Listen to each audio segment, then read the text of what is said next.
Quien nos va a acompañar ahora tiene tesis doctoral, la prescripción adquisitiva, es profesor titular de Derecho Civil 4 de la Pontificia Universidad Católica Argentina de Buenos Aires, profesor titular de Derecho Civil 4 de la Universidad del Salvador, Facultad de Ciencias Jurídicas de Buenos Aires, profesor titular de Derecho Civil 4, Universidad Nacional de La Pampa, Facultad de Ciencias Jurídicas y Económicas, investigador docente, tiene trabajos publicados como la prescripción adquisitiva de propia autoría, tesis doctoral en 1983 a través de Ediciones Carrá, la hipoteca ante las inoponibilidades en la quiebra, en coautoría con los profesores Jorge Horacio Alterini, Elsa Beatriz Angelani y Gabriela Alejandra Vázquez. También Teoría General de las Ineficacias, en coautoría con los profesores Jorge Horacio Alterini, Elsa Beatriz Angelani y Gabriela Alejandra Vázquez. Propiedad Indígena, en coautoría con los profesores Jorge Horacio Alterini y Gabriela Alejandra Vázquez. También los privilegios en la Ley de Concursos en el Código Civil de Comercio y demás leyes complementarias de propia autoría, editorial Cátedra, clubes de campo y barrios cerrados, administración, aspectos sociales, jurídicos y contables, propiedad horizontal, encuadre legal, consorcio administrador, consejo de administración, en coautoría con la doctora Paola Amestoy, entre otras publicaciones y artículos de doctrina en revistas jurídicas como El Derecho, Editores y La Ley. La disertación lleva como título Bienes inmuebles, dominio público y derecho de aguas. Saludamos con un fuerte aplauso al abogado, licenciado en la Administración de Empresas y doctor en Ciencias Jurídicas, Pablo María Corna. Las próximas disertaciones tendrán un moderador. En este caso, lo ponemos los rosarinos. Gracias por su aporte, agrimensor Raúl Álvarez. Ahora sí, quedan ustedes en compañía de Pablo María Corna. Sí, primeramente quiero agradecer la invitación que me han hecho para dar esta charla con ustedes, ¿no? Yo que soy un humilde aprendiz del derecho, voy a tratar de ser lo más concreto posible, ¿no? Bueno, vamos a partir primeramente en el nuevo Código Civil y Comercial de la Nación, con respecto a la titularidad de los derechos, que el artículo 15 establece que todas las personas son titulares de los derechos individuales de los bienes que integran su patrimonio, conforme lo establece este código. Y el artículo 16 es importante porque aquí se distingue los bienes materiales e inmateriales, los bienes susceptibles de valor económico, es lo que le interesa al derecho, y los bienes materiales se llaman cosas. Las disposiciones referentes a las cosas son aplicables a la energía, a las fuerzas naturales susceptibles de ser puestas al servicio del hombre. Luego tenemos en el título tercero, denominado bienes, el capítulo primero, que se refiere a los bienes con relación a las personas y los derechos de incidencia colectiva. El capítulo segundo se refiere a los bienes en relación a las personas. Y el artículo 235, a los bienes pertenecientes al dominio público, establece en la parte que nos interesa, bienes pertenecientes al dominio público. Son bienes pertenecientes al dominio público, excepto lo dispuesto por leyes especiales, a el mar territorial hasta la distancia que determinen los tratados internacionales y la legislación especial, sin perjuicio del poder jurisdiccional sobre la zona contigua, la zona económica exclusiva y la plataforma continental. Se entiende por mar territorial el agua, el lecho y el subsuelo.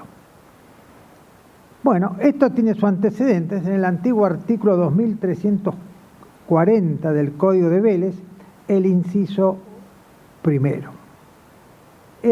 Aquí nos conviene aclarar qué es lo que se entiende por mar territorial. La ley más importante con respecto a esta cuestión es la 23968, que procura adecuar nuestra legislación a la Convención de los Derechos del Mar, la CONVEMAR, y distingue mar territorial 12 millas marinas a partir de la línea base. Segundo, la línea base. La línea base es la que se unen los cabos que forman la boca del Golfo San Matías, Nuevo y San Jorge, conforme el artículo 1 de la Ley 17094, y la línea que marca el límite exterior del Río de la Plata, según los artículos 1 y 70 del Tratado del Río de la Plata y su frente marítimo del 19 de noviembre de 1973. Las aguas interiores. El artículo 2 establece las aguas situadas en el interior de las líneas de base forman parte de las aguas interiores de la República Argentina. La zona contigua, 24 millas marinas medidas desde la línea de base, y la zona económica son las 200 millas desde el límite exterior del mar territorial. Es el artículo 5 de esta ley.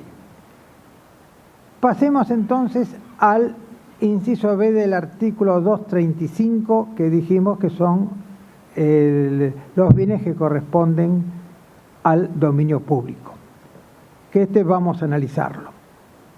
Las aguas interiores, bahías, golfos, ensenadas, puertos, ancladeros y las playas marítimas.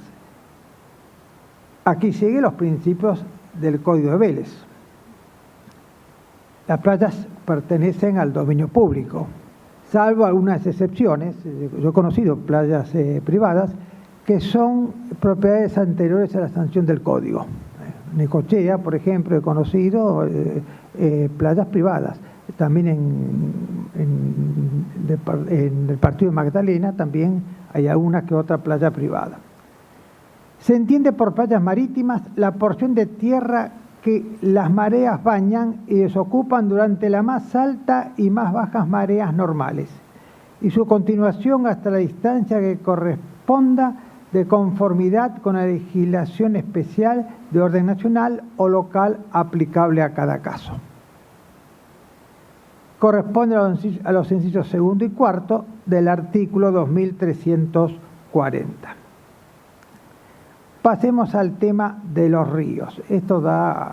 Tenemos algunas cuestiones aquí que comentar. Los ríos, dice el inciso C del 235. Los ríos, estuarios, arroyos y demás aguas que corren por cauces naturales, los lagos y lagunas navegables, los glaciares y el ambiente periglaciar, y toda otra agua que tenga o adquiera aptitud de satisfacer usos de interés general. Vean que aquí se ha agregado los glaciares y periglaciares que en el antiguo régimen no figuraban, sino entraron a figurar por las leyes especiales que fue dictando el Congreso de protección de glaciares y de los territorios periglaciares. Comprendiéndose las aguas subterráneas, sin perjuicio del ejercicio regular del derecho del propietario del fondo de extraer las aguas subterráneas en la medida de su interés y con sujeción a las disposiciones locales. Aquí introduce otro tema. Las aguas subterráneas pertenecen al dominio público, como ya lo había establecido la ley 7711, ¿no? Y le agrega que el límite y la regulación va a estar por la legislación local, en virtud de que la Constitución reformada de 1994 le ha otorgado a las provincias las cuestiones de los recursos naturales. Se entiende por río el agua, las playas y el hecho de donde vamos a leerlo de vuelta. Se entiende por río el agua, las playas y el lecho por donde corre, delimitado por la línea de ribera que fija el promedio de las máximas crecidas ordinarias. Máximas crecidas ordinarias. Hay que determinar el promedio. ¿Cómo lo hacemos para determinar el promedio? ¿Qué son? ¿Una crecida, 2 crecidas, 10 crecidas? ¿Crecidas anuales o cada 10 años? No dice nada el código. O sea, habrá que estar, supongo, lo que digan las disposiciones locales en su momento, ¿no? Es un tema, este es un tema que va a tener complicaciones. Por lago o laguna se entiende el agua, sus playas y su lecho, respectivamente, delimitado de la misma manera que los ríos. Aguas y lagunas también corresponde al dominio público del Estado. Corresponde al artículo 2340, inciso tercero, cuarto y quinto del Código. Con respecto a las... muy bien.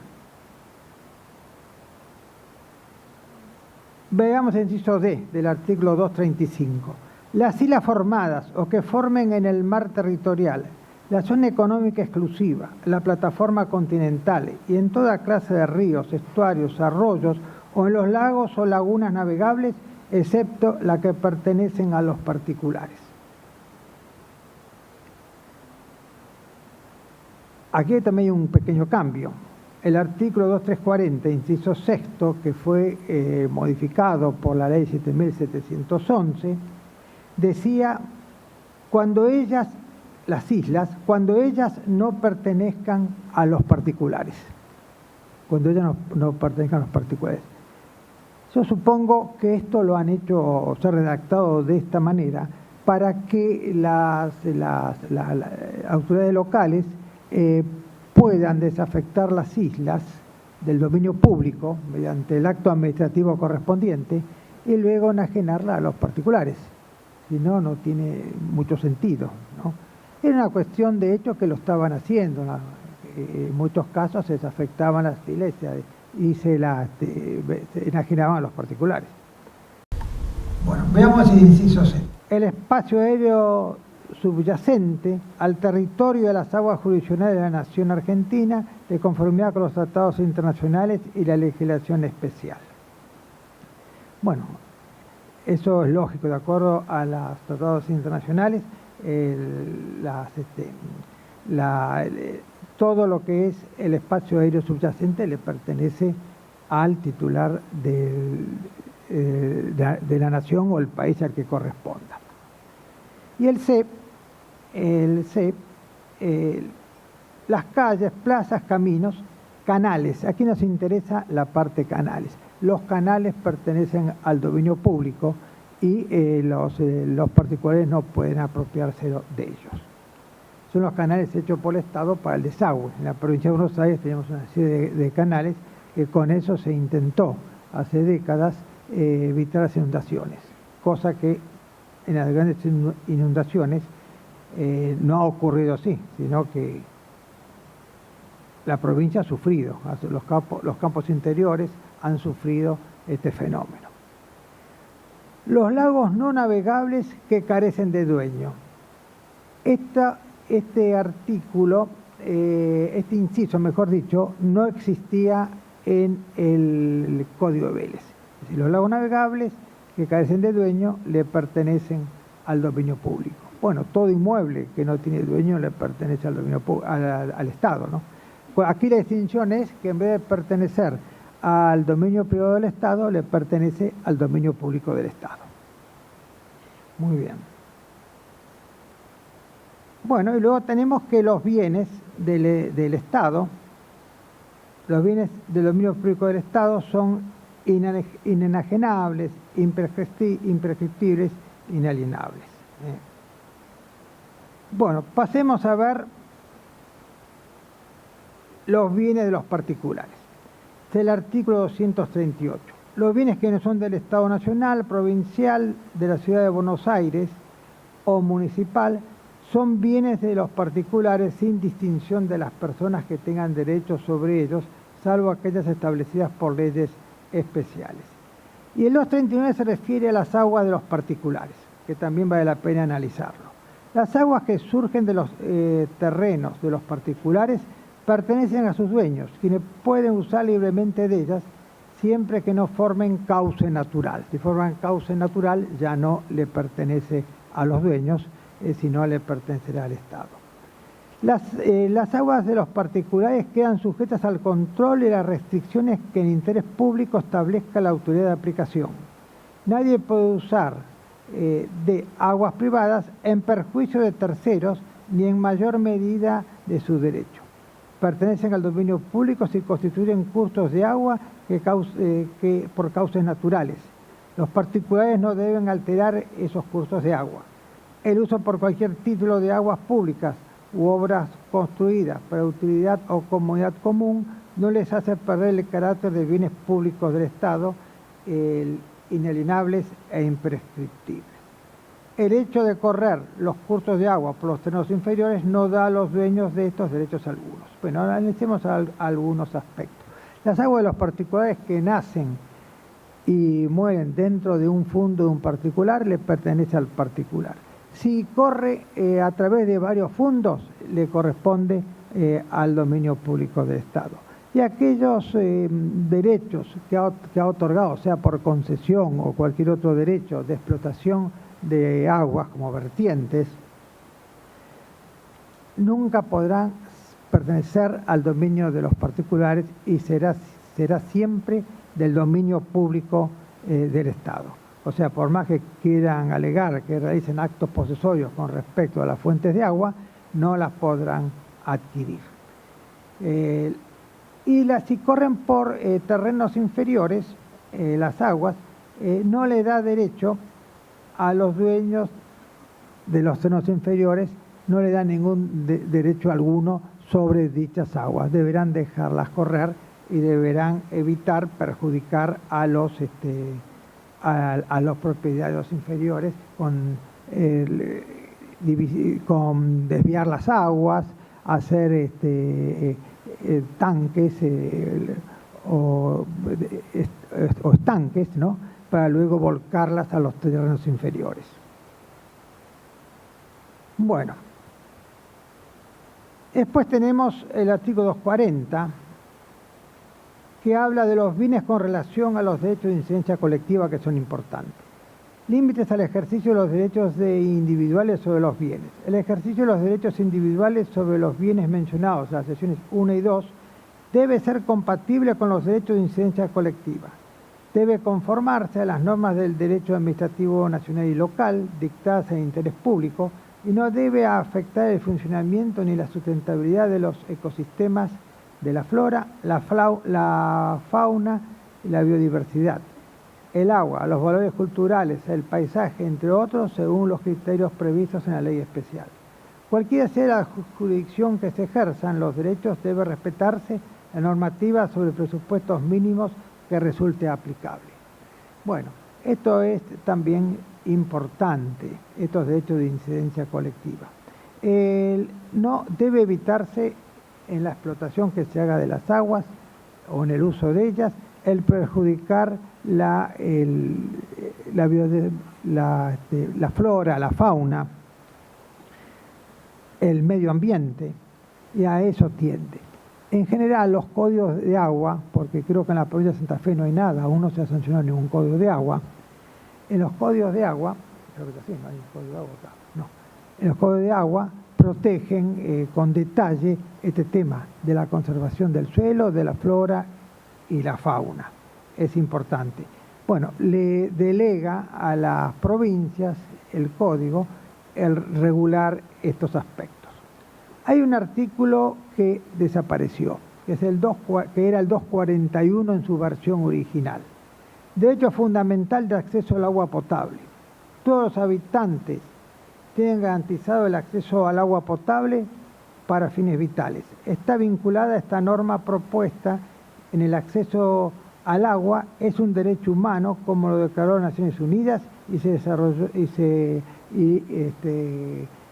ha desarrollado en diversos trabajos que han tratado el tema. Las Naciones Unidas sancionó la Asamblea General del año 2010, si mal no recuerdo, que el derecho al agua y al saneamiento es un derecho humano. El código en su proyecto original lo traía. Lamentablemente la modificación que se hizo en el Senado la suprimió. Pienso que es un error, hubiera sido conveniente haber conservado este principio. Pasemos a los modos especiales de adquisición del dominio. Bueno, en la sección primera del dominio se regula la apropiación y declara el artículo 1947. El dominio de las cosas muebles no registrables sin dueño se adquiere por apropiación. Son susceptibles de apropiación, nos interesa el inciso tercero, agua pluvial que caiga en lugares públicos o corra por ellos. Esto concuerda con el artículo 2006-36 del Código Civil de Vélez. Es decir, los propietarios de terrenos pueden apropiarse del agua pluvial que caiga tanto en lugares públicos como en los lugares privados, para uso particular. Con respecto a la cesión de cosas inmuebles nos referimos al aluvión y la abulsión. Con respecto al primero, al aluvión, el artículo 1959, el acrecentamiento paulatino e insensible del inmueble confinante con aguas durmientes o corrientes que produce por sedimentación pertenece al dueño del inmueble. No hay acrecentamiento del dominio de los particulares por aluvión y se provoca por obra del hombre a menos que tenga fines meramente defensivos. No existe aluvión si no hay adherencia a la sedimentación del inmueble. No obsta a la adherencia el curso del agua intermitente. El acrecentamiento aluvional a lo largo de varios inmuebles se divide entre los dueños en proporción al frente de cada uno de ellos sobre la antigua ribera. Se aplican las normas sobre aluvión tanto a los acrecentamientos producidos por el retiro natural de las aguas como por el abandono de su cauce. Esto concuerda en gran medida con los artículos 2572-2582. El aluvión, entonces, acrecentamiento paulatino, insensible, que van teniendo las costas de los ríos, puede ser la costa también de una isla, a través del tiempo, que el agua va trayendo de tierra y la va adhiriendo. El Código de Vélez exigía que sea definitivo. Aquí sí está separado el acrecentamiento por un pequeño paso de agua que pase en forma intermitente, dice que ello no obsta el aluvión y entendemos que la solución es correcta. Después se establece la forma de división de los terrenos aluvionales en proporción a lo que tenían anteriormente, al frente que tenían anteriormente. Claro, porque si se continúan las líneas divisorias de los terrenos originales, ¿qué se puede producir? Y se pierde terreno, hay gente que pierde costa. En cambio, si dividen en forma proporcional, pareciera que esa es la solución justa. Ustedes bien saben, como agrimensores, que hay varias teorías con división en los terrenos aluvionales. Yo pienso que esta es la más justa de todas. Otro tema también que aquí está planteado es sobre los ríos navegables. El Código de Vélez, que decía, los ríos navegables pertenecen al Estado. Aquí no dice nada. Debe a los particulares. Y pareciera. Luego va a dar lugar a discusión. El Estado va a querer decir que pertenece a ellos, ¿no? Imagina, ¿no? Por supuesto. O sea que esto va a dar lugar a discusión. Yo entiendo que le pertenece en este caso a los particulares. Se ha suprimido esa vieja tesis que tenía el Código Civil de que le pertenecía al Estado.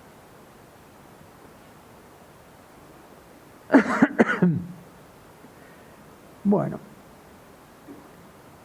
el artículo 960, con respecto a la cauce del río, no constituye aluvión lo depositado por las aguas que se encuentran comprendidas en los límites del cauce del río determinado por la línea que llega la crecida media ordinaria de su estado normal. Y está bien, está en consonancia con la norma anterior, evidentemente. Bueno, pasamos entonces a la abulsión. La abulsión lo tenemos en el artículo 1961 del Código. El acrecentamiento del inmueble por la fuerza súbita de las aguas que produce una adherencia natural pertenece al dueño del inmueble. También le pertenece si ese acrecentamiento se origina por otra fuerza natural. Es decir, este acrecentamiento, ¿cómo puede ser? Por adjunción, viene un pedazo de isla, Camalote, y se me adhiere a mi isla. Bueno, tenemos abulsión. O puede ser por superposición, ustedes también lo saben. Viene una inundación, yo tenía 1 metro sobre el nivel del río y ahora tengo 1,5 metros. Bueno, este fenómeno. Estoy más alto. Bueno, es otro caso de abulsión. El tema es cuando no se adhiere en forma definitiva.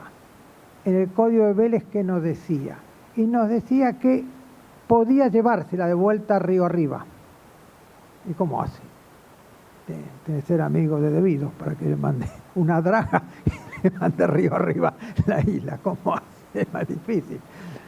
Y para colmo, establecía en el 4039 del Código de Vélez un plazo de prescripción liberatoria. Tenía 6 meses. Prescripción liberatoria de una acción de reivindicación. Es un error de fuente, porque eso lo tomó del Código Civil francés. Código Civil francés, la prescripción tiene 2 caras. La prescripción adquisitiva tiene 2 caras. Una, la usucapión, la adquisición por el transcurso del tiempo y por la posesión durante 30 años, por ejemplo en el Código francés, y otra, la prescripción liberatoria de la acción de reivindicación. En nuestro sistema no es así. En nuestro sistema las acciones reales son imprescriptibles. O sea que era un error, era una incongruencia dentro del sistema del Código de Vélez. Bueno, ahora lo superan. ¿Qué es lo que hace el Código? Lo transforma en una prescripción adquisitiva. Aquí sigue la doctrina de Jean Villa. Jean Villa ya lo sostenía allá por la década del 50, que debía ser considerado prescripción adquisitiva. Fue uno de los primeros en sostener este tema que yo conozca, ¿no? Entonces dice, a 6 meses prescribe adquisitivamente. La prescripción adquisitiva más corta que se ha planteado. Y después termina diciendo el artículo, cuando la abulsión es de cosa no susceptible de adherencia natural, se aplica lo dispuesto sobre las cosas perdidas. Bueno, es lógico, esto sigue el Código de Vélez. Por ejemplo, yo visito una isla, se me cae un anillo y el dueño me dice, abulsión, no toque, no. Ahí se aplica el régimen de las cosas muebles. Ustedes se ríen, pero Vélez era un conocedor de la vida diaria, porque como abogado era muy odiado, sí, terriblemente odiado por sus chicanas, todas sus cosas. Pero hizo un código práctico, conocía la mente de los argentinos, evidentemente. Sí, es muy particular, Vélez. Vean, entre las cosas que cuentan, dicen que puso la prescripción de los oficios un plazo corto, pues no le gustaba pagar al sastre. Eso dicen los que odiaban a Vélez. Entonces el sastre tenía que venir, ahí poco menos ponerse de rodillas, págueme doctor, págueme. Y Vélez que le decía, soy generoso porque es una obligación natural, le pago. Así decía. Bueno, muy bien. Camino de Sirga, otro tema. Este es un temazo. Sobre todo, ustedes saben, en la Corte Nacional, por el caso Mendoza, Camino de Sirga, el Riachuelo, todo eso. Bueno, el artículo 1974 refunde en una sola norma el antiguo 2639 y 2640, rebajando el ancho del camino. El dueño de un inmueble colindante con cualquiera de las orillas de los cauces o sus riberas, aptos para el transporte por agua, debe dejar libre una franja de terreno, 15 metros, de ancho en toda la extensión del curso en la que no puede hacer ningún acto que menoscabe aquella actividad. Todo perjudicado puede pedir que remuevan los efectos de los actos. Bueno, muy bien. Camino de Sirga. Sirga, ustedes saben, una soga. Yo los chicos en clase me dicen, es una sirga, una soga, sí. Una vez me tocó un español de alumno, soga, dijo, hombre, bueno, se sabía. Bueno, ¿y para qué se transportaba con esa soga? Y embarcaciones, río arriba, jangadas, por ejemplo, y también el Camino de Sirga, desde su origen, era para ayuda de la pesca, no solamente la navegación, también de la pesca, para que pudieran los pescadores secar sus redes. Tema que se planteó en la jurisprudencia, y la Corte ha ido variando, ¿no?, la doctrina con respecto a este tema, era si podía ser usado por el público o no. En la mayoría de los fallos dijo que no podía ser usado por el público, sino era solamente para para la ayuda de la navegación, auxilio de la navegación, la pesca y el transporte de jangadas, que era solamente para eso. Algunos otros fallos ha dicho que podía ser usado como camino público, porque no perjudicaba a nadie. En el caso del riachuelo hubo un fallo que decía que se abría en uno de los tantas digamos incidencias que se planteó, en un caso dijo no, que se abría también para el uso público, para el transporte público. Es decir, la Corte no fue pareja en la interpretación del camino de Sirga. En el derecho comparado, la mayoría de los países se lo considera para ayuda a la navegación, para jangadas y para la pesca, nada más que para eso. Aquí ese tema no se solucionó.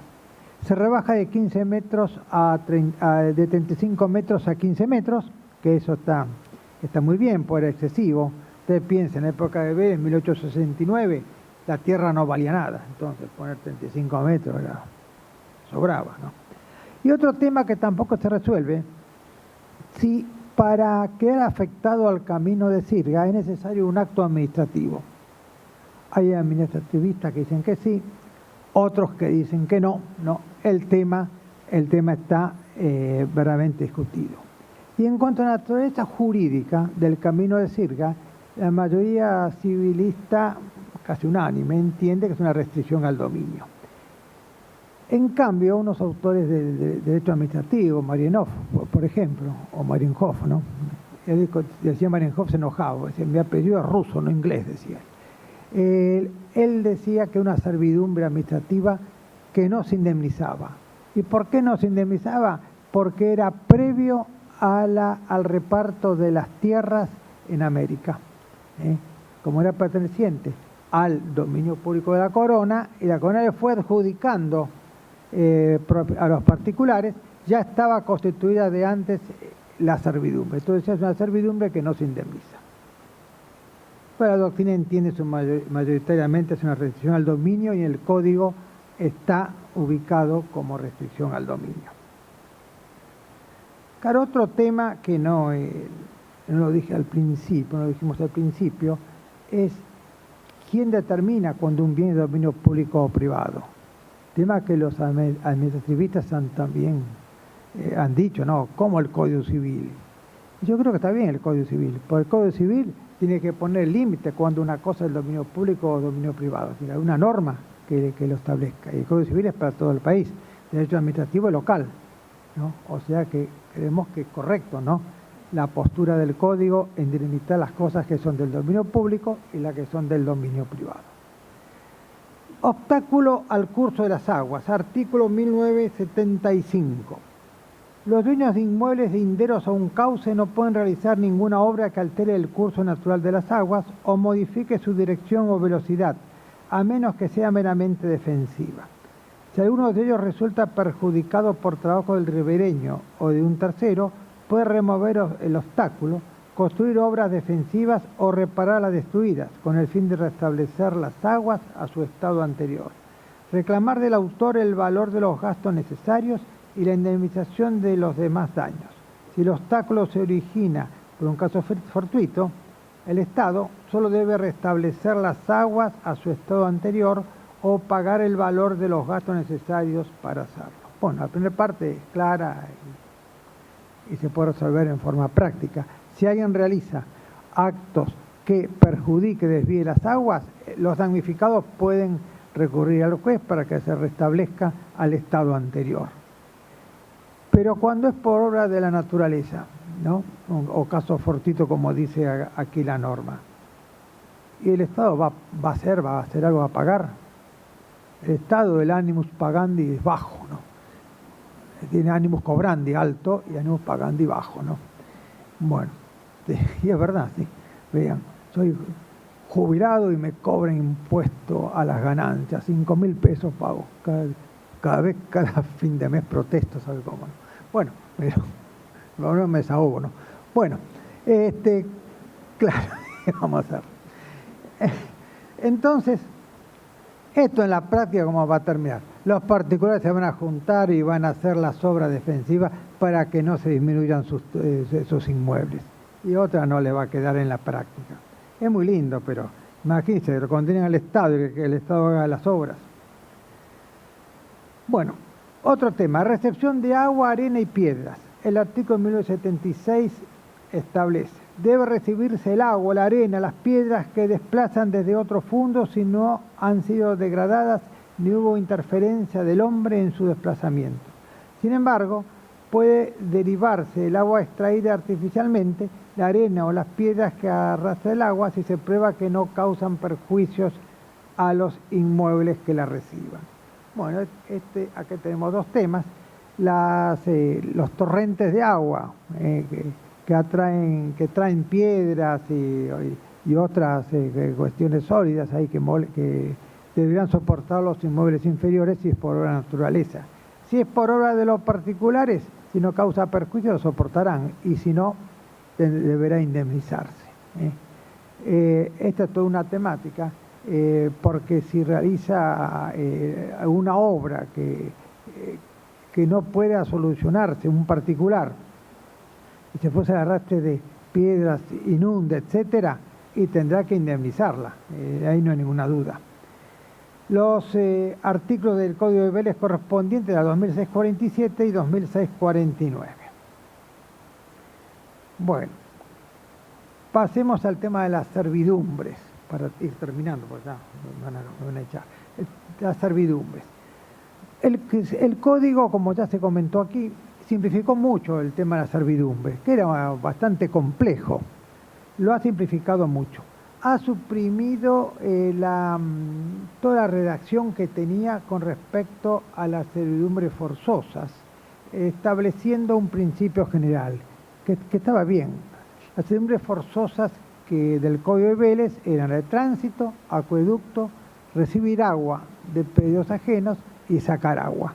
Estas cuatro servidumbres típicas quedan como atípicas, pero establece principios generales para las forzosas.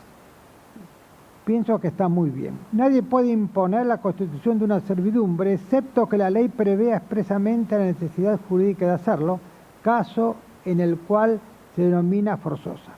Son servidumbres forzosas y reales la servidumbre de tránsito a favor de un inmueble sin comunicación suficiente con la vía pública, la de acueducto, cuando resulte necesaria para la explotación económica establecida en el inmueble dominante o para la población, de recibir agua extraída o degradada artificialmente, la que no resulta perjuicio grave para el fondo sirviente, o de existir es canalizada subterráneamente o en cañerías.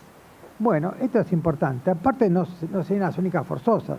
Las provincias tienen en sus legislaciones, y también en la legislación nacional tenemos la servidumbre de electroducto, que es otra servidumbre forzosa, la ley 19.552, que es una servidumbre forzosa, y hay otras también, para gas, hasta en Mendoza me han dicho que hay hasta para vino, ¿no? Así dicen. Bueno, muy bien. Claro, entonces el código traía de Vélez una serie detallada de cómo indemnizarle. Por ejemplo, la de tránsito, el valor del terreno; en la de acueducto, el valor donde pasaba el acueducto más un 10%, porque lleva implícita la servidumbre para limpieza del acueducto, de tránsito para limpieza del acueducto, la de recibir agua de predios ajenos. Claro, en esa época no existían cañerías, nada. Ahora se puede hacer cañerías, pasar cañerías por predios ajenos para desagotar aguas, sea una fuente, una laguna hecha en forma natural por precipitaciones, o de un establecimiento industrial que ha depurado las aguas y ha sido autorizado a descargarla en un arroyo o cauce de agua público, ¿no? Entonces, hoy día le ha dejado libertad al tribunal para que regule los perjuicios libremente y sean indemnizados. Pensamos que la solución está bien, está adecuada. Bueno, buenas tardes. Bueno, para empezar, agradecerle desde ya al disertante la la claridad con la que expuso el tema. Como dijo nuestro locutor, esta jornada de la tarde empieza con una disertación como la del doctor Corna, pero la parte más rica, por lo menos a mi criterio, porque va a permitir que cada uno de ustedes pueda consultar, pueda opinar sobre un tema que acá en la provincia de Santa Fe, con un río como el que tenemos, un río Paraná, y con una serie de cursos de agua menores, aparece como una cuestión litigiosa con frecuencia. Para los que estamos en la administración pública también es un tema importante a tratar. El tema del Camino de Sirga ha sido debatido muchas veces acá en Rosario. Así que, bueno, vamos a dar paso a las preguntas. Me gustaría que si alguien sabe algo sobre lo que preguntó el doctor sobre el Código de Aguas, lo comente. Me lo preguntó a mí, yo dije que no sabía si realmente tenemos un Código de Agua en Santa Fe, así que si alguien conoce algo del tema, que lo diga. Y la mecánica va a ser, bueno, que se vayan anotando en la lista de quienes quieran participar. Cuando lo señalemos, les pido que se identifiquen con nombre y apellido y se representan alguna institución que también lo pongan de manifiesto. Así que damos por iniciado esta ronda de preguntas. Allá tenemos una persona al fondo. Bueno, buenas tardes. Mi nombre es José Luis Julián. Yo trabajo en la Municipalidad de Rosario. Y quisiera preguntar respecto fundamentalmente del Camino de Sirga. Esta reducción de 15 metros que se ha llevado, eran 35 antes en el artículo, creo que 2639, en el artículo 2640 marcaba que cuando ese curso de agua navegable cruzaba por una localidad, un municipio, una comuna, podía bajarse la restricción del camino a 15 metros, no siendo menor que esto, digamos, pues permitía a la administración pública de la localidad bajarlo hasta 15 metros. Si en este momento bajó a 15 metros el total, ¿hay alguna objeción respecto de seguir bajando esos 15 metros? Esa es una duda que me surge a partir de lo que el doctor dijo del artículo nuevo. Entiendo que no. Eso lo había hecho Vélez, autorizando a la municipalidad del lugar a rebajar de 35 a 15 metros cuando pasara por zonas pobladas, ¿no? Aquí no aclara nada, por lo tanto, 15 queda 15 para todos, ¿sí? Acá no hay duda, yo pienso que no hay duda. El tema que sí sigue la duda, si para que se aplique se necesita un acto administrativo o no, esa es la duda, ahí está, esta duda continúa.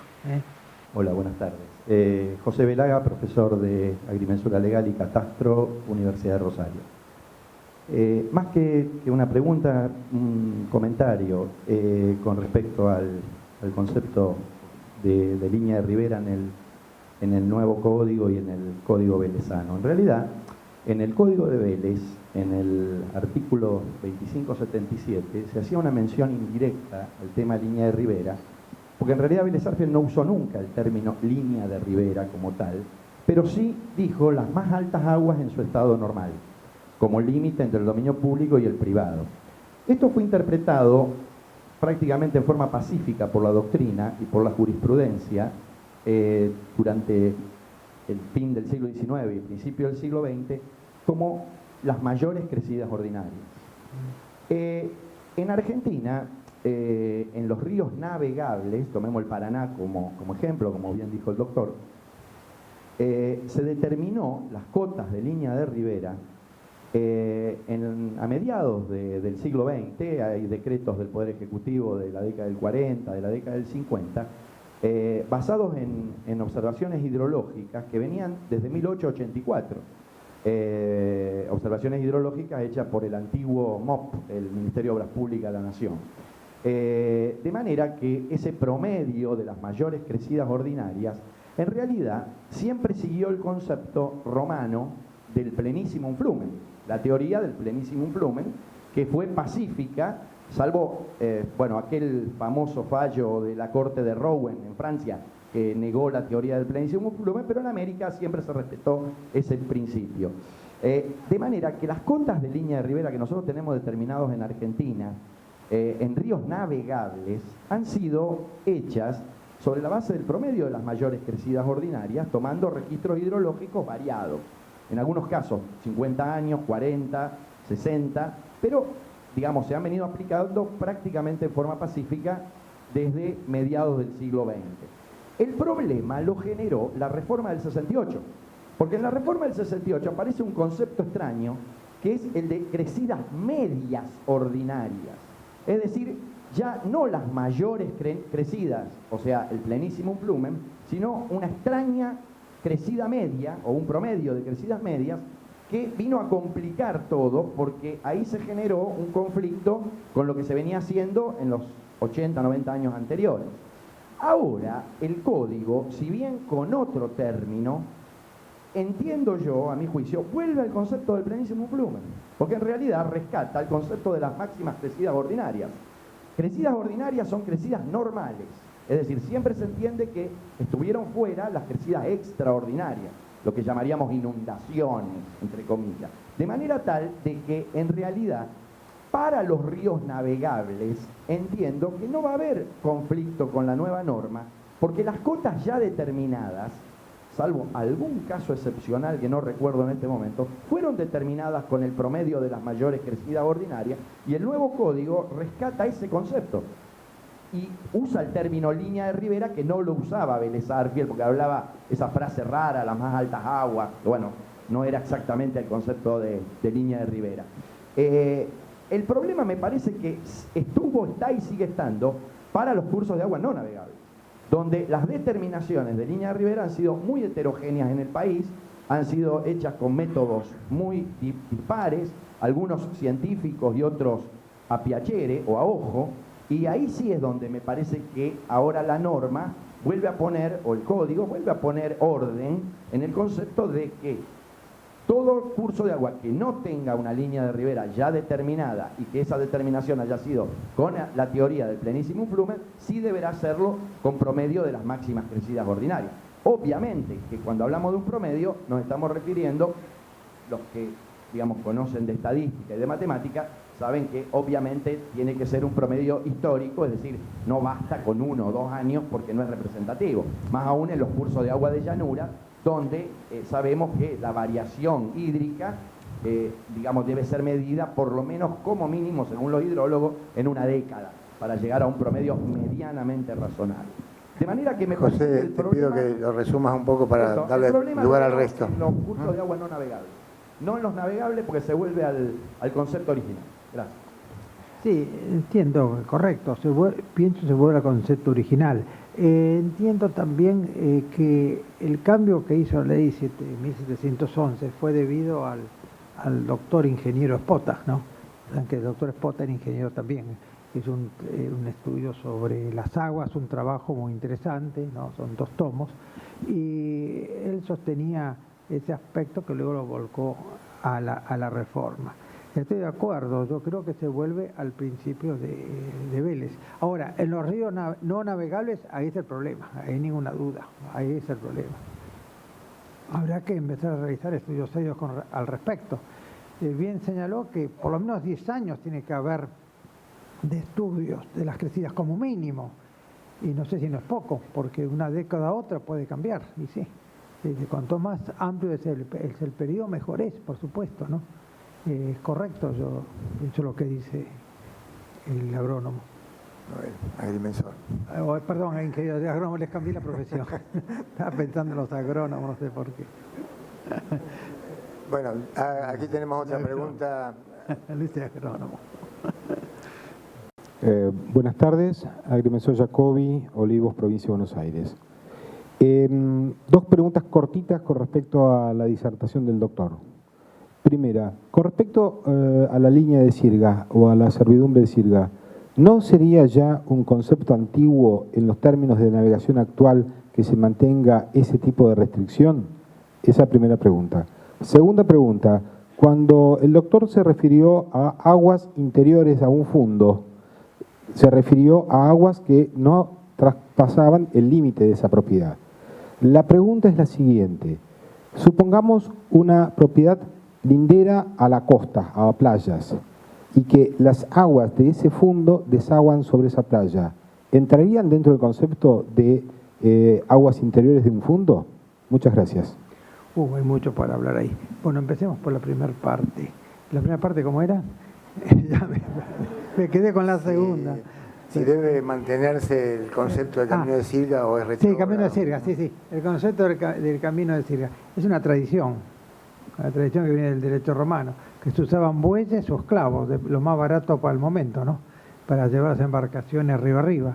Y en el derecho francés lo siguen usando, en el derecho comparado lo siguen usando, y bueno, quedó como una tradición.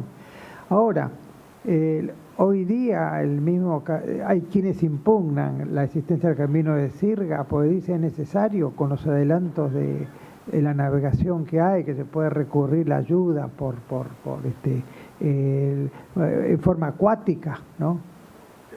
El tema está, pero el código lo trae, sigue la tradición. Fíjese, en Francia es menor, en Francia de un lado son 15 metros, del otro lado son 3 metros. Pues dice que es para usar para pie, es decir, para apoyarse y enderezar la embarcación, de un lado para tirar y de otro lado para que no se vaya para uno de los lados. Entonces es más chico el camino de Sirga. Aquí se mantuvo la tradición española. Lo único que hizo de las partidas, ¿no? Se rebajó a 15 metros. Rebaja bien, que está bien hecha. 35 metros era excesivo, ¿no? Recuerden, pues no solamente la podía usar nada más, porque si había construcciones no la podía reparar, ni podía realizarse construcciones nuevas, ¿no? Y después otro tema que siempre queda pendiente. Se aplica de hecho, tiene que haber una decisión administrativa. Ese tema está pendiente. Después, con respecto al otro, una fuente de agua, y este es un tema más amplio.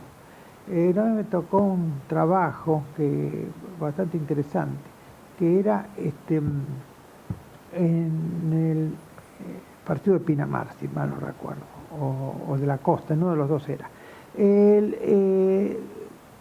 Fuente de agua que nacía y que terminaba en el mismo fundo. Y a su vez, la otra problemática, la extracción de agua en la misma costa, porque eso era un microsistema, donde el agua subterránea se nutría del agua de lluvia, y no de otra cosa, el agua subterránea dulce para ser aprovechada. Entonces trajeron demasiada agua dulce para la población, y ¿qué pasó? El vacío, ¿quién lo llenó? El mar. Lo llenó el mar. Convirtieron una zona que tenía agua dulce en agua salada. Salinizaron el agua subterránea. Y ahí tiene otro límite al dominio. No es un uso regular eso. Hay que jugar los límites, el abuso del derecho, el uso regular. Hay que tener cuidado con eso también, porque si lo usa en forma abusiva, está perjudicando a todo. Ese límite es superior al uso al derecho particular a usar esa agua. Yo creo que esto es muy importante. ¿Saben ese lugar que es en Villa Gesell, entre Villa Gesell, el Pinamar, lo que tuvieron que hacer? Tienen que alimentar a la población llevando camiones de agua dulce de otro lado. Y bueno, han arruinado una zona que tenía agua subterránea dulce que hacía como de resumidero, era del agua pluvial. O sea que hay que contar también con este tema, el abuso del derecho, el uso regular del derecho, aplicable aquí a este tema. Creo que está contestada, ¿no? ¿Alguna otra pregunta? Yo tengo particularmente una duda, si me permitís. Esa resolución administrativa que vos comentás, sí, sobre la aplicación del camino de Sirga, ¿quién debería dictarla en caso de que fuese necesaria? Bueno, en caso de que fuese necesaria, que dicen los administrativistas, todos son los fanáticos de estos temas. Tema Marinov, ¿no?, que decía él. Y tendría que ser la provincia, ¿no? La provincia, el órgano local o la nación en el caso de los ríos interprovinciales, ahí tendría que ser la nación. O sea que en tal caso, como preguntaba Tulián, sí. la restricción, que mejor dicho, la posibilidad de reducir el camino de sirga de 35 a 15 metros por parte de los municipios, si hubiese una decisión administrativa que tomar, las provincias tendrían la potestad de prácticamente eliminar el camino de sirga. No elimina el camino de sirga. El camino de sirga está. Lo que pasa es lo que aquí decimos, para ejecutarse, para implementarse el camino de sirga.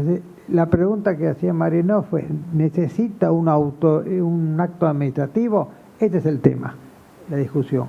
El código parece que no, el código parece que sí. Quería hacer un breve comentario. Yo interpreto en estos casos que en realidad no hay un acto administrativo que diga que tiene que cumplirse el camino de sirga.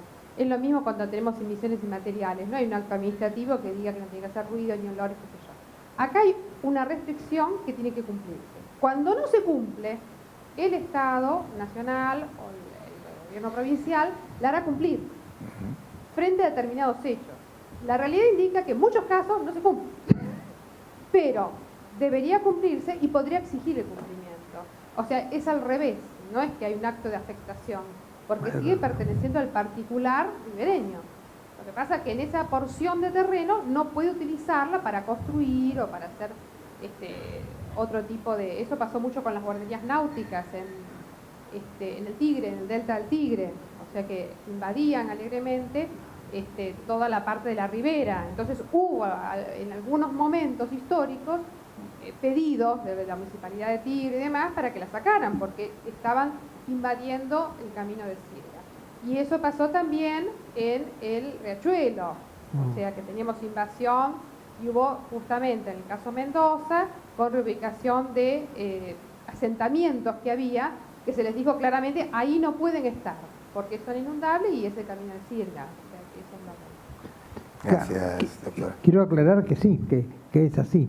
La Corte dijo, en los casos que intervino, que el camino de sirga se aplicaba. Nunca se expidió de la necesidad de un acto administrativo.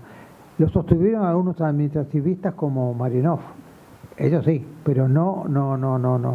La Corte dijo que no, que se aplica de pleno derecho. Existe, se aplica y exigió en el caso de Mendoza su cumplimiento. Y también en otros casos, aparte del caso de Mendoza, exigió su cumplimiento. Eso es así. Aquí adelante. Perdón, y lo interpretó como restricción al dominio, la Corte, no como servidumbre, eso aclaramos, lo interpretó como restricción al dominio. Hola.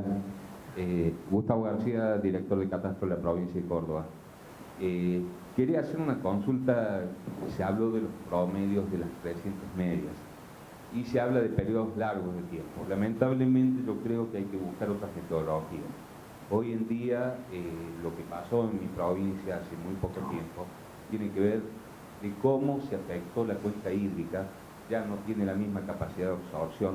Y aún cuando se mantenga el régimen pluvial existente, ya no podemos considerar que vamos a tomar los últimos 10 años como un promedio razonable para evitar lo que va a volver a pasar, porque eso es una bomba de tiempo. Eso simplemente quería aportar, pero me parece que lo que estamos haciendo un poco con la naturaleza en las cuencas hídricas, todos, porque no solo el Estado, somos todos, estamos afectando todo aquello que está sucediendo con nuestros hijos, ¿no? Y sí, lo importante sería más de 10 años, ninguna duda, son 40, 50, 100 años mucho mejor. Porque a veces se repiten, son ciclos que por ahí son más largos que el de 10 años, suele suceder. Dice, capaz que hay 10 años, 15 años de sequía o de menos lluvias y de repente viene un periodo muy lluvioso donde se produce este problema como el de Córdoba. O sea, cuanto más largo es el periodo que se toma el análisis, mejor. Es mejor. Lo que pasa es que muchas veces hay intereses.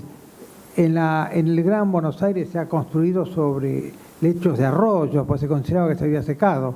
Y pasó el tiempo y viene las lluvias, las inundaciones. ¿Por qué? Porque el agua busca su cauce, que encuentra una casa y bueno, se la lleva. Y sí, lamentablemente es así. Yo donde vivo hay un arroyo Más allá, unos 500 metros, achicaron el arroyo, edificaron en la costa del arroyo y lo achicaron. ¿Qué pasa cuando hay inundación? Se llevan a las casas, las destruyen, etcétera. Donde yo vivo tuvimos que hacer una especie de represa para poder regular el agua y no vengan a echarnos la culpa a nosotros. No, ese es un tema. Sí, es verdad. Ahora con los 15 metros, ¿qué pasa con esos 20? ¿Cómo se implementa la devolución de esa tierra o el uso de esa tierra al propietario que lo dejó en su momento porque así lo establecía el código y hoy, o cuando se ponga en aplicación esto, sea otra la medida, siendo la línea de ribera la misma, supongamos, o sea que el límite entre la propiedad privada y la propiedad de la provincia no haya modificado. Hay una franja de 20 metros que va a quedar media, queda media sui generis. El límite no se modifica, el límite es el mismo. Lo que sucedía tenía una restricción en el uso y en el goce también, es decir, no podía realizar construcciones en estos 35 metros. Ahora lo que ganó el ribereño, ¿qué es? Y ganó 20 metros. Sí. Claro, pero 15, 25, 35. Y bueno, lo ganó gratis y está bien. No le den la idea al Estado de que quiere cobrar una indemnización. Se la van a inventar enseguida si le dan la idea. Sí, pero no. Es un tema a analizar porque donde se ha dejado ese sector de tierra y ahora, o sea, cómo el Estado es que nunca fue al propietario de esta tierra que la dejó en su momento. No lo hace. No tiene nada que resarcir, porque eso era del propietario. Ahora tiene el propietario el derecho de usar y gozar más ampliamente 25 metros más. Es eso. O sea que yo puedo correr mi alambrado y ponerlo a los 15 metros de la línea de ribera. Sí, por supuesto. Hasta más. Hasta el alambrado puede estar hasta a la ribera con una tranquera para que pasen para ayuda a la navegación. No hace falta que... lo que pasa es que el alambrado se pone para que las vacas no vayan para la orilla, etcétera, ¿no? Pero para que el ganado, pero protección del ganado, pero se puede tener tranquilamente porque eso es propiedad del ribereño, tiene el dominio con una restricción. Ahora fíjese de que si camine que es otro tema, camina digamos el aluvión, avanza y le va comiendo el inmueble. Y le quedó nada más supóngase en la época de Vélez, le quedó los 35 metros nada más.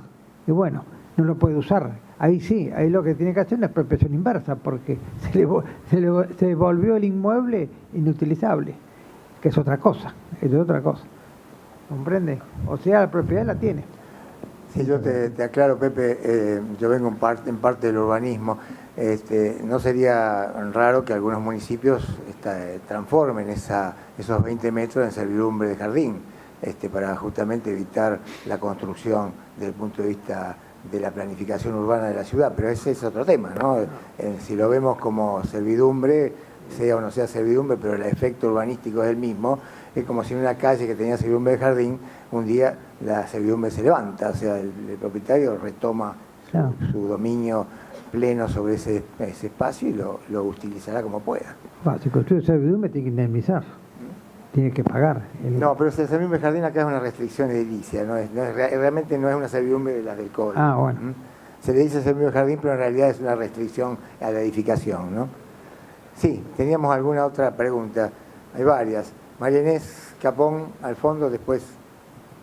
No, yo quería agregar un poco, coincide con lo que vos decías, una opinión personal. Creo que al levantar la restricción, convendría que cada municipio, en especial acá en Rosario, que está toda la costa, digamos, que se construyó últimamente alrededor a toda la vera de la costa, al municipio le convendría digamos, poner normativa, no sé si directamente la servidumbre o restringir, digamos, la edificabilidad y estudiar un poco, porque si no el propietario va a construir de cualquier manera y bueno, creo que va a ser muy importante la intervención de la municipalidad para, bueno, ver qué pasa con esos 20 metros, que si bien, bueno, el dominio siempre fue de ellos, bueno, tenían una restricción importante. Y bueno, de la reglamentación local. Sí, los urbanistas en general Sí. han visto con poca alegría la restricción, la disminución del camino de Silga, porque siempre lo consideraron que debía incorporarse al dominio público y abrirse como una especie de avenida ribereña, ¿no? Que no es pero muchos todavía hacen esa interpretación, que el doctor nos está aclarando que no es así, ¿no? No es el objetivo del camino de Silga ese, justamente. Pero acá yo no estoy como para urbanista. eso tendría que indemnizarlo, y tiene que expropiarlo, indemnizarlo. Exactamente. Sí, pues cambia el objeto al fin. Sí, vos habías pedido a ella.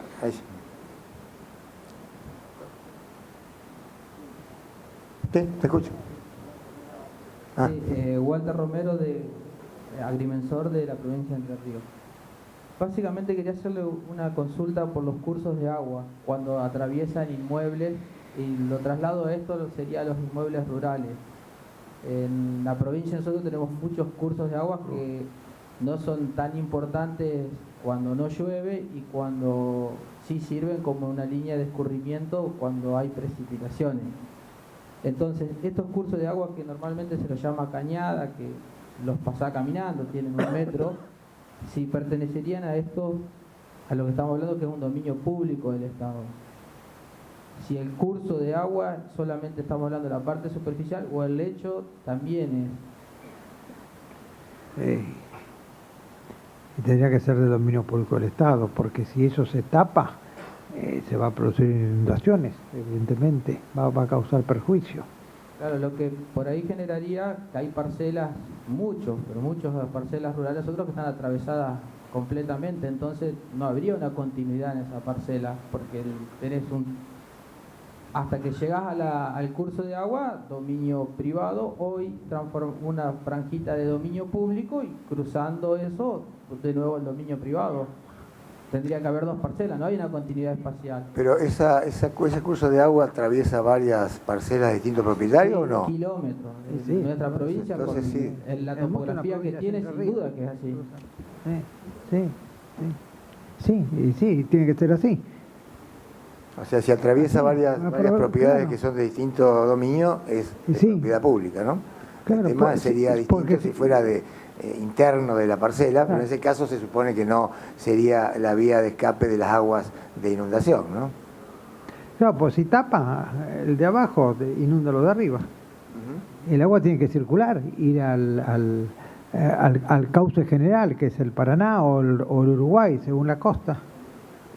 En el caso que no, disculpe, en el caso que no sean permanentes, es decir, solamente tienen agua por las precipitaciones y son líneas de escurrimiento, como les digo. Y bueno, pues es una cuestión de sentido común. Si tapamos y cuando viene agua, llueve, y llueve mucho, inunda a todos, no.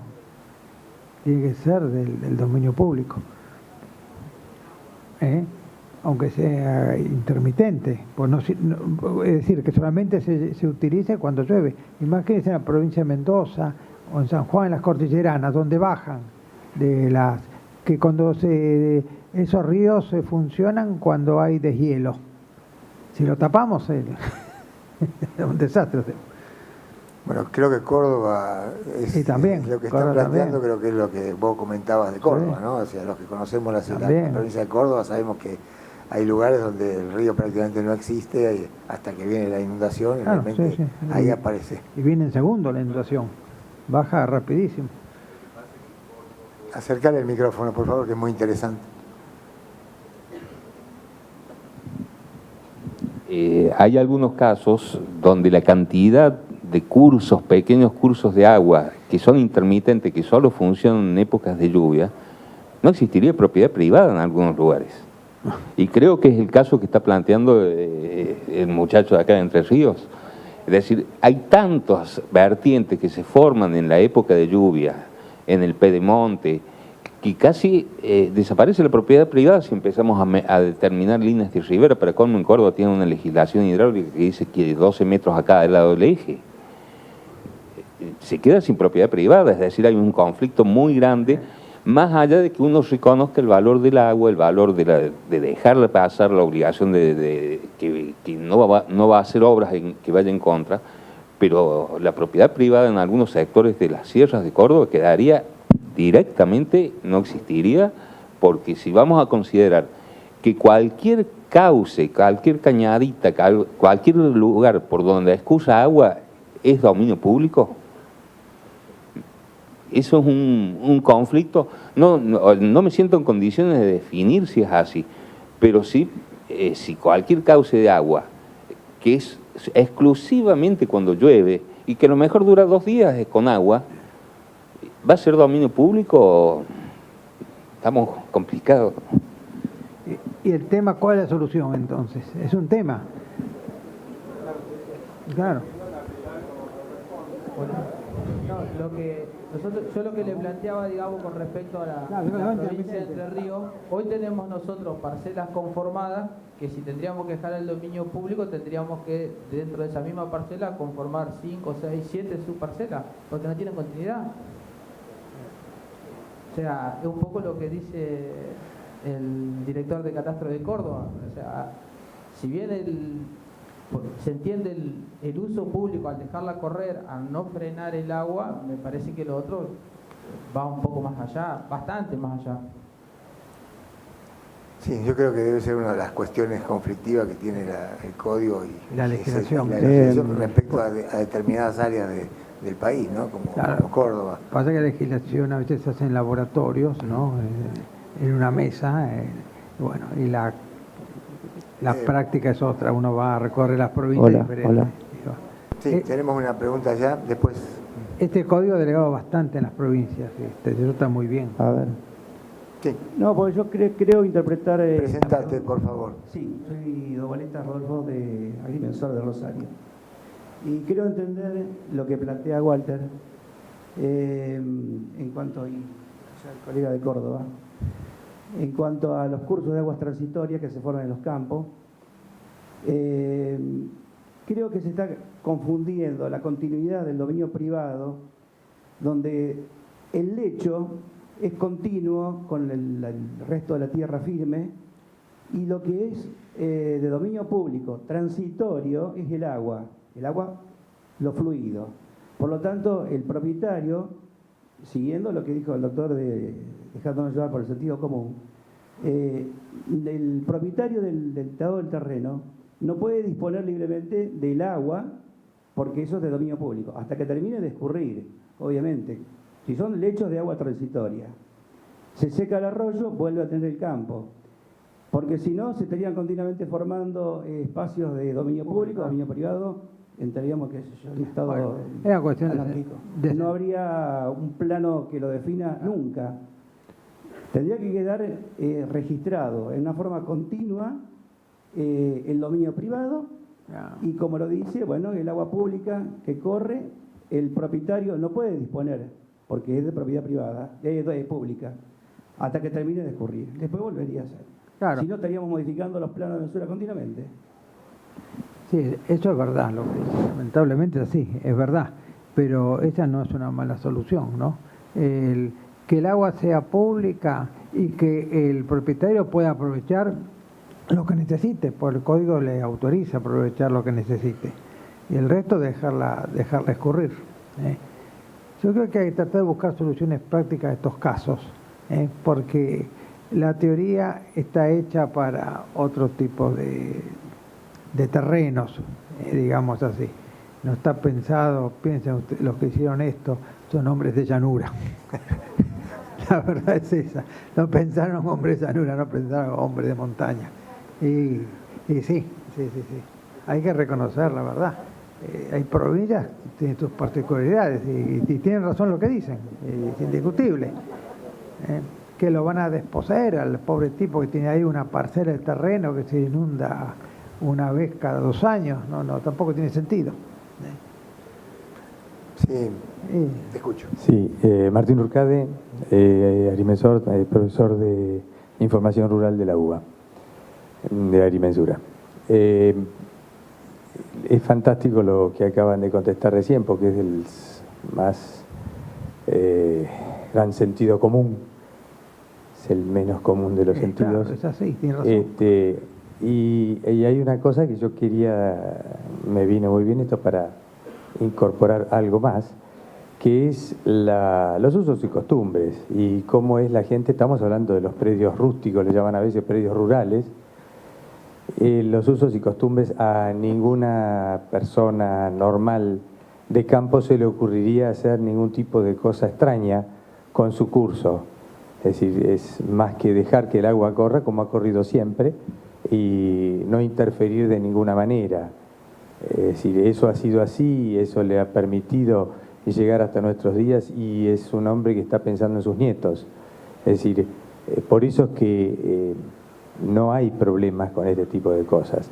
Y hay veces donde a nosotros se nos complica como agrimensores, cuando el Estado interviene y va más allá de lo que son los cursos esporádicos o semipermanentes, y tenemos que empezar justamente a particionar las parcelas, porque cree que el Estado tiene un derecho más allá de lo que sería normal. Y se nos complica bastante. Entonces, por eso me ponía un poco nervioso recién cuando el doctor decía que debiera ser así. Creo que no hay ese problema. Debemos ponerle algún coto a este avance del Estado. Mervilá, en alguna jornada de Líneas de Rivera en la provincia de Buenos Aires, justamente comentaba eso, como se ha ido la autoridad de aplicación, han ido más allá de lo que realmente los códigos y leyes dicen, y han hecho sus propias interpretaciones, y nos han puesto en apuros realmente. Bueno, gracias. Norberto Frix. Sí. Hola. A ver, ¿qué nos está diciendo el código? El código nos está diciendo que el límite entre la propiedad privada y la pública es la línea de ribera, que se obtiene con el promedio de las crecientes medias, las máximas crecientes ordinarias. Si yo tengo un cauce de agua donde durante la gran parte del año la máxima creciente es 0 y después aparece 3 días, bueno, cuando yo hago el promedio de la creciente me va a dar prácticamente de que no existe el curso de agua, no, que las dos líneas de ribera se juntan. Esta es la razonabilidad, digamos, de interpretación que creo que debemos hacer allí. Además, yo pienso que esto debe interpretárselo con dinamismo. El código no está diciendo que se fija y ya está para siempre. A nosotros, cuando hacemos una mensura acá en Rosario, en la zona de Santa Fe, y pedimos que nos determinen la cota de línea de ribera que tiene relación justamente con el promedio de la máxima creciente, siempre nos dicen que es provisoria. Y yo creo que siempre debe ser provisoria, porque justamente eso es la razonabilidad en la interpretación de esta norma. Porque si mañana, por la naturaleza y porque nuestros promedios son pocos, porque decimos que 10 años puede ser poco, ¿por qué no pensar que 100 o 200 o 300 años es poco para la naturaleza?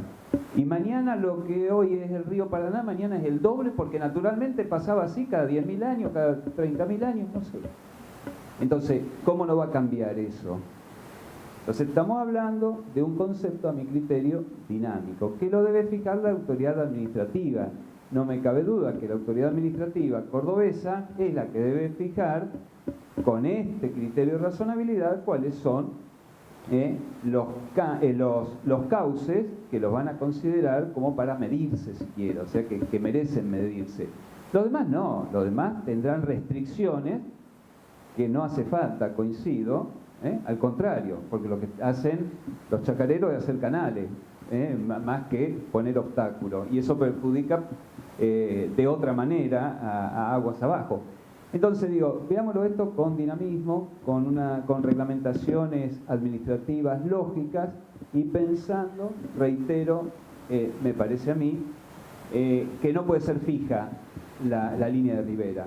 Estamos ante un cauce natural, y ese cauce natural puede variar naturalmente cada cierto periodo de tiempo y a eso creo que debemos respetarlo. Creo que debe ser público, creo sí que el Estado es el que debe controlar todo esto, el dueño originario, el dueño eminente de todas las tierras no vinieron a cada propietario hoy por obra y gracia de Dios, es del Estado, cuando se organiza nacionalmente, que después de una u otra manera, cuando al autóctono se le fue sacando la tierra, se la derivaron a los soldados, bueno, y de esa manera uno tiene la propiedad. Pero en general a mí me parece muy bien que sea el Estado el que controle todas estas cuestiones a los particulares, ¿no? Yo creo que debe distinguirse una cosa los grandes ríos y otra cosa los riachos y arroyos. Se le va a aplicar todo esto a los arroyos, desde un hilo de agua que viene, llovió arriba en la sierra y baja el agua de golpe. Debe ser aplicado para los grandes ríos. Para esto tiene que ser la autoridad administrativa la que tome las medidas necesarias para evitar los mayores perjuicios. Eso es lo lógico. Lo que pasa es que el código está pensado, se hizo en un escritorio, ¿no? Bueno, no han caminado por la montaña ni por las sierras, nada de eso, y qué sabe. Cosas que son inaplicables, la verdad, digamos así. Ni por Entre Ríos, por ejemplo. Claro, pensemos en la realidad. Una cosa es la ley y otra cosa es la realidad a veces, pensemos en la realidad. El legislador lo que tiene que hacer es adecuando la ley a la realidad, no la realidad a la ley, es imposible. Hay que ser lógico. Sí. ¿Quién tenía el...? Tenés el micrófono pero no hablas. ¿Alguna otra pregunta? Sí, aquí adelante. Aquí adelante. No. Bueno. Simplemente quería comentar que la Federación Argentina... Por favor. Agrimensor Carlos Díez, presidente de la Federación Argentina de Agrimensores. Quería comentar que la Federación Argentina de Agrimensores hace bastante tiempo viene trabajando junto con el Consejo Federal de Inversiones y el COIFE, que es el Comité Hídrico Federal, conformado por todos los organismos de las provincias, en una jornada que se llaman de línea de ribera y de riesgo hídrico. Y justamente no es fácil, digamos, la determinación de la línea de ribera justamente por las situaciones disímiles que hay entre provincias. Y después coincido plenamente que tiene que primar el sentido común. Por ejemplo, en mi provincia, en la ciudad de Resistencia, que es una ciudad que ha sufrido grandes inundaciones, por ahí la normativa que tiene la Administración Provincial del Agua, por ahí pierde el sentido común, ¿no es cierto?, en cuanto a que hay una cota determinada, pero nosotros tenemos el dique regulador entre el río Paraná y el río Negro, ¿no es cierto?, el río Negro recorre todo el territorio del Chaco, desemboca en el Paraná, y hay un dique regulador en Laguna Blanca y otro ya sobre el Paraná. Entonces, ese trabajo, ¿no es cierto?, y a lo que quería llegar es a esto, que el trabajo interdisciplinario, esta comisión que está trabajando, ¿no es cierto?, con el Consejo Federal de Inversiones, es un trabajo interdisciplinario, donde participan ingenieros hídricos, agrimensores, abogados, en fin, es un trabajo interdisciplinario. O sea, no es fácil el tema de la determinación de la línea ribera. Por ejemplo, en la provincia de Resistencia se determina una cota de línea ribera para cada una de las chacras, pero se han dado casos, por ejemplo, que la Administración Provincial del Agua quiere que todos los bajos que tenga, por ejemplo, una propiedad, que esté por debajo de la línea ribera, que ya hay que determinarlo como una parcela. O sea, llega un momento que se pierde el sentido común, ¿no es cierto? Lo que hay que determinar es la línea ribera contra el río y lo demás, porque si no pasa un poco como recién comentaban, no pueden haber propiedades del Estado, parcelas por todos lados generadas a partir de una cota, entonces se pierde el sentido común, ¿no es cierto? Eso quería comentar. La necesidad de mantener esa restricción por parte del Código se planteó como una duda, pero creo que la parte más de mayor preocupación para muchos, que tiene que ver con, como quedó claro en el debate, con la geografía cambiante de nuestro país y la realidad que implican estas legislaciones de fondo que son aplicables en todo el país de manera similar, y las propuestas de que evidentemente los estados provinciales puedan de algún modo establecer las pautas como para que esa legislación de fondo se aplique en cada sector geográfico de acuerdo a las características que ese sector tiene, ¿no? La preocupación por los ríos internos, por los cursos de agua internos, la problemática que tiene Córdoba y Entre Ríos, y debe ser aún más significativa tal vez en algunas provincias de la zona andina, es algo que surgió del debate. Y creo que bueno, el doctor lo ha ido aclarando en función de lo que dice la letra del código, que como siempre, por supuesto, es la letra marco para una legislación que, como decíamos, es de aplicabilidad general, que evidentemente no puede contemplar los casos en particular. Hay situaciones, como decía uno de los colegas, en donde confiamos en el criterio del propietario. Decía, el propietario no va a alterar los cursos o los lechos por donde escurren las aguas en sus campos, porque eso perjudicaría a todos, cosa que también es cierto, pero también existen intereses que van más allá de los propietarios históricos de la tierra, que a veces si no se los de alguna manera regula a partir de una legislación firme, también pueden generar obstáculos bastante importantes, ¿no? Así que creo que bueno, el debate ha pasado por estas pequeñas o grandes cuestiones que el código no contempla, pero que es lógico en una legislación de esta naturaleza, y que creo que bueno, a partir del 1 de agosto, cuando esto empiece a caminar, iremos encontrando los pros y los contras, y también seguramente iremos proponiendo las adecuaciones que las provincias puedan hacer dentro de lo que implica la rigidez de una legislación de fondo, ¿no? Así que le queremos agradecer al doctor Pablo Corba por su exposición, realmente muy clara, demuestra evidentemente la experiencia que tiene en la materia que nos ocupa. Creo que nos ha clarificado sobre un tema que ya les digo es importantísimo para nuestra matrícula y para nuestra región también geográfica. Así que muchísimas gracias, Pablo. A ustedes también muchísimas gracias.